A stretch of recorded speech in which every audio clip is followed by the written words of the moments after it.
സ്വർണം കട്ട ഒരാളെയും സംസ്ഥാന സർക്കാർ സംരക്ഷിക്കില്ല. അയ്യപ്പൻ്റെ സ്വർണം കട്ടവർ ജയിലിൽ കിടക്കും. അത് പാർട്ടിയുടെയും UDFൻ്റെയും നിലപാടാണ്, ഗവൺമെൻറ് നിലപാടാണ്. അതനുസരിച്ചിട്ടുള്ള നടപടികൾ ഗവൺമെൻറ് ഭാഗത്തുണ്ടാവും. ഇത്രയേ ഉള്ളൂ സാർ.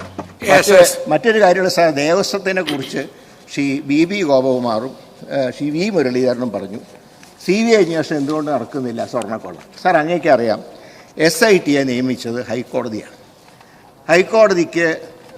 ഹൈക്കോടതി സ്പെഷ്യൽ ഇൻവെസ്റ്റിഗേഷൻ ടീമിന് കൊടുത്ത നിർദ്ദേശം, നിങ്ങൾ ഒരു റിപ്പോർട്ടും സർക്കാരിനെ കാണിക്കുക. എൻ്റെ മുൻ സർക്കാരിൻ്റെ കാലത്താണ്. നിങ്ങൾ ഒരു റിപ്പോർട്ടും സംസ്ഥാന സർക്കാരിനെ കാണിക്കേണ്ട, റിപ്പോർട്ട് നേരിട്ട് നൽകിയാൽ മതി. അതുകൊണ്ട് സാർ, ഇപ്പോൾ ഭരണം മാറിയെങ്കിലും ഈ SITയുടെ റിപ്പോർട്ട് പൂർണ്ണമായിട്ടും ഹൈക്കോടതിയുടെ നിയന്ത്രണത്തിലാണ്.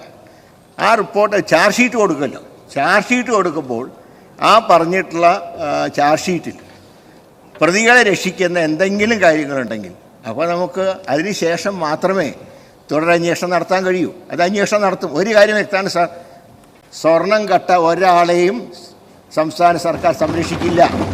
അയ്യപ്പൻ്റെ സ്വർണം കട്ടവർ ജയിലിൽ കിടക്കും. അത് പാർട്ടിയുടെയും UDFൻ്റെയും നിലപാടാണ്, ഗവൺമെൻറ് നിലപാടാണ്. അതനുസരിച്ചിട്ടുള്ള നടപടികൾ